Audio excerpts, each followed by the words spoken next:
SLBC టన్నెల్లో rescue operation కొనసాగుతుంది. National geophysical research institute బృందం రంగంలోకి దిగింది. గ్రౌండ్ పెనిట్రేటింగ్ రాడార్తో రెస్క్యూ ఆపరేషన్ కొనసాగిస్తున్నారు.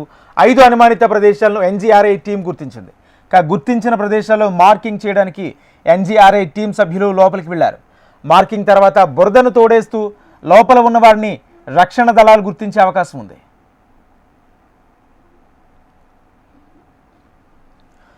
మరోవైపు టన్నెల్ నుంచి మృతదేహాలు లభ్యమైనట్లు వస్తున్న వార్తలను జిల్లా కలెక్టర్ బధావత్ సంతోష్ ఖండించారు. అవన్నీ తప్పుడు వార్తలని, ఇప్పటిదాకా సహాయక చర్యలు కొనసాగుతూనే ఉన్నట్లు వెల్లడించారు.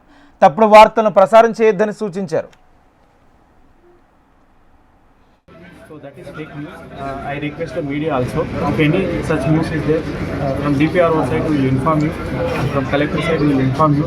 Till we will inform you, we will give confirmation. It is request to all the media person also. Don't spread that fake. Definitely we will inform you. Rescue operations are still going on. So if any such findings are there, we will definitely inform. ఇప్పుడే ఒక news కొంత social మీడియాలో అట్లా రావడం జరిగింది.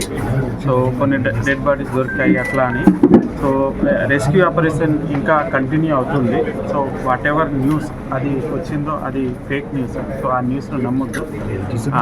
Rescue operation continue అవుతుంది. అటువంటిది ఏమన్నా ఉంటే ఖచ్చితంగా మనం మీడియాకి మెన్షన్ చేయడం జరుగుతుంది. అండ్ ఫర్దర్గా కూడా మీడియాకి రిక్వెస్ట్ ఏంటిదంటే our DPRO team is there, we are available. అటువంటిది will confirm you any such thing is there. So కాబట్టి అది కన్ఫర్మ్ చేసుకోకుండా ఇటువంటి న్యూస్లు మనం స్ప్రెడ్ చేస్తే కొంత ప్యానిక్ క్రియేట్ అవుతుంది. కాబట్టి అటువంటి ఏమి వితౌట్ కన్ఫర్మేషన్ చేయొద్దని మీడియాని కూడా రిక్వెస్ట్ చేస్తాం. ఎస్ఎల్బీసీ టన్నెల్లో రెస్క్యూ ఆపరేషన్ కొనసాగుతుంది. టన్నెల్లో మృతదేహాలు లభ్యమైనట్లు వస్తున్న వార్తలను జిల్లా కలెక్టర్ బధావత్ సంతోష్ ఖండించారు. అవన్నీ తప్పుడు వార్తలని, ఇప్పటిదాకా సహాయక చర్యలు కొనసాగుతూనే ఉన్నట్లు వెల్లడించారు. తప్పుడు వార్తలను ప్రసారం చేయొద్దని సూచించారు. ఇదే అంశానికి సంబంధించి పూర్తి సమాచారం మా ప్రతినిధి నరేంద్రాచార్య అందిస్తారు. నరేంద్ర.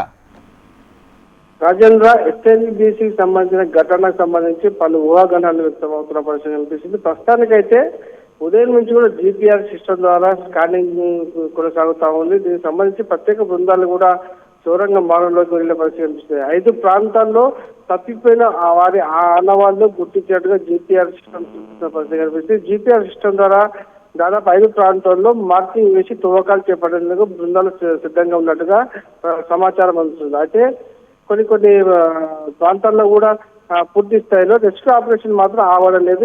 దీనికి సంబంధించి కూడా అత్యాధునిక పరికరాలు కూడా వినియోగించి కూడా రెస్క్యూ ఆపరేషన్ కొనసాగిస్తున్నారు. ఈ నేపథ్యంలో వైపు 11 బృందాలను కూడా రెస్క్యూ ఆపరేషన్ కొనసాగిస్తున్నారు. 7వ రోజు కూడా పూర్తి స్థాయిలో రెస్క్యూ ఆపరేషన్ కొనసాగిన సమయంలోనే మరికొన్ని ప్రాంతాల్లో కూడా 5 చనిపోయారని చెప్పి వచ్చిన వార్తలను కూడా నారాయణఖేడ్ జిల్లా కలెక్టర్ సంతోష్ బానత్ ఖండించడం జరిగింది. ఇక్కడ కూడా ఇప్పటి వరకు అయితే ఎలాంటి ఆనవాళ్లు లభించలేదు. కాకపోతే ఎస్ఎల్బీసీ సంబంధించి కూడా జీపీఆర్ సిస్టమ్ అలాగే అత్యాధునిక పరికరాలతో కూడా లోపల ఉన్నటువంటి ఆచూకీ 8 మంది ఎవరైతే గల్లంటారో వారికి సంబంధించి ఆచూకీ కోసం మాత్రం పూర్తి స్థాయిలో అత్యాధునికమైనటువంటి పరికరాల ద్వారా అన్వేషణ కొనసాగుతుందని చెప్పడం జరిగింది. అయితే ఈ లోపల రేపు లేక ఎల్లుండి వరకు కూడా పూర్తి స్థాయిలో సమాచారం అందే అవకాశం ఉంది. ఈ లోపల కూడా ఎవరు కూడా తప్పుడు సమాచారం ఇచ్చి రాష్ట్ర ప్రజలను కూడా ఆందోళన గురి చేయదు అని చెప్పేసి కూడా నారాయణఖేడ్ జిల్లా కలెక్టర్ సంతోష్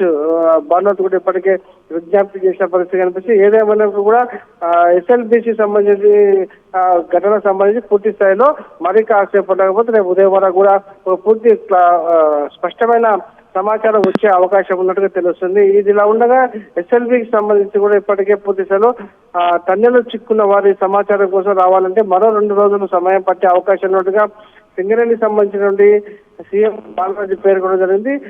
ఎన్జీఆర్ఎఫ్ ద్వారా తీసినటువంటి స్కానింగ్ పిక్చర్ సాధారణంగా కొన్ని ప్రాంతాల్లో దాదాపుగా గుర్తించడం తెలుస్తుంది. కాకపోతే ఇది ఖచ్చితమైన వారిదే అని కూడా నిర్ధారించలేని పరిస్థితి ఉంది. ఏదేమైనప్పటికీ 2-3 రోజుల్లో ఒక స్పష్టమైన సమాచారం వచ్చే అవకాశం ఉంది. అప్పటి వరకు కూడా ఎవరు కూడా తప్పుడు సమాచారం ఇవ్వద్దని చెప్పేసి కూడా జిల్లా కలెక్టర్ చెప్తున్న పరిస్థితి కనిపిస్తుంది. Rajendra. Right, thank you Narendra.